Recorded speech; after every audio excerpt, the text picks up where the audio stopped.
Assalamualaikum warahmatullahi wabarakatuh. Perkenalkan, nama saya Rici Oktriviani, guru bahasa Inggris pada UPT SMP Negeri 1 Pulau Punjung, Kabupaten Darmasraya.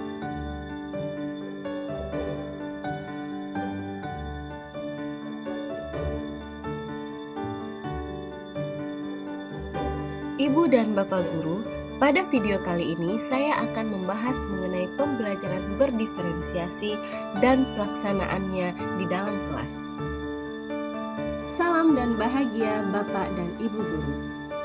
Pembelajaran berdiferensiasi ini merupakan upaya menyesuaikan proses pembelajaran untuk memenuhi kebutuhan peserta didik.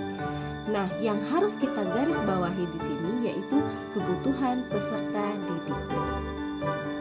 Menurut Tomlinson, pembelajaran berdiferensiasi adalah usaha untuk menyesuaikan proses pembelajaran di kelas untuk memenuhi kebutuhan belajar individu setiap murid. Dalam mengakomodir kebutuhan murid, guru memfasilitasi murid atau peserta didik sesuai dengan kebutuhannya.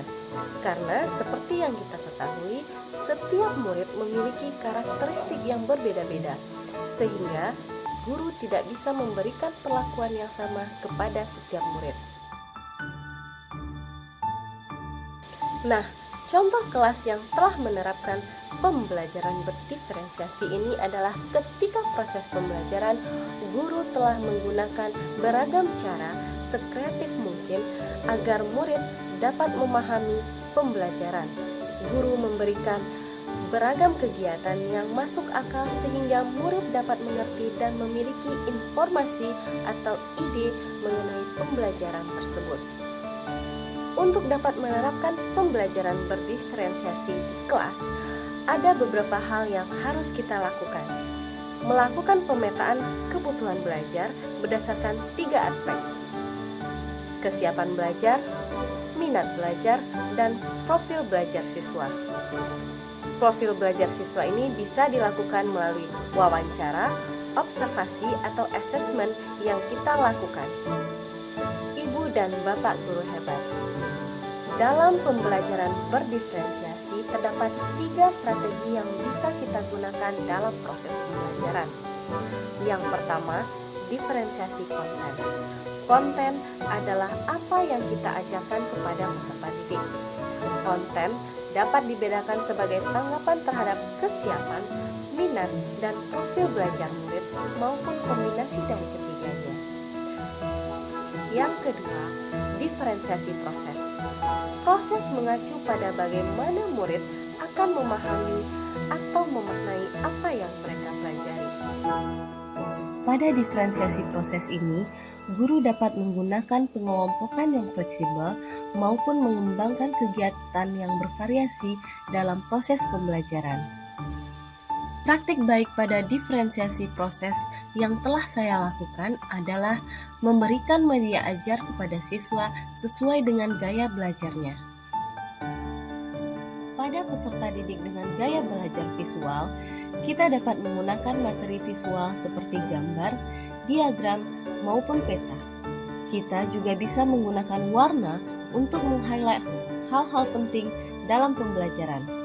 Mengajak peserta didik untuk membaca buku-buku berilustrasi maupun menonton multimedia atau video, lalu mencoba mengajak peserta didik untuk mengilustrasikan ide-ide mereka berdasarkan apa yang telah mereka saksikan.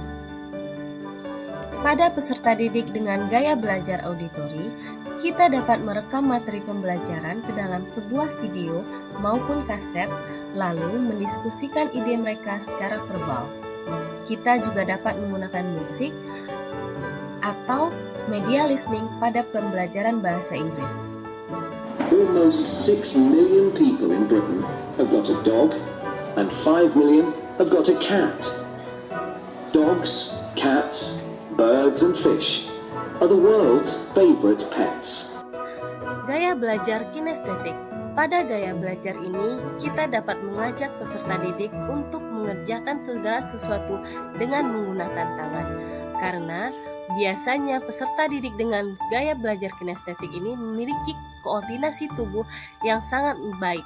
Mereka tidak suka untuk berdiam diri, dan mereka suka menggunakan objek yang nyata sebagai alat bantu belajar. Mereka juga mengingat secara baik bila secara fisik terlibat aktif dalam proses pembelajaran. Yang ketiga, diferensiasi produk. Produk merupakan hasil pekerjaan atau unjuk kerja yang harus ditunjukkan murid kepada kita, baik berupa karangan, pidato, rekaman, video maupun tulisan, ataupun sesuatu lainnya yang ada wujudnya.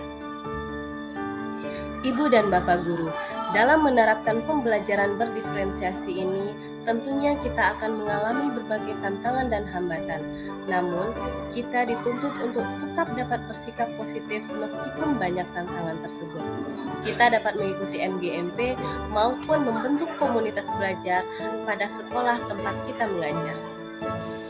Nah, Ibu dan Bapak Guru, sekian video saya mengenai pembelajaran berdiferensiasi. Anak Damas Raya memakai dasi dipakai dalam perayaan. Mari hadirkan pembelajaran berdiferensiasi untuk pendidikan yang memerdekakan. Sekian, Assalamualaikum warahmatullahi wabarakatuh.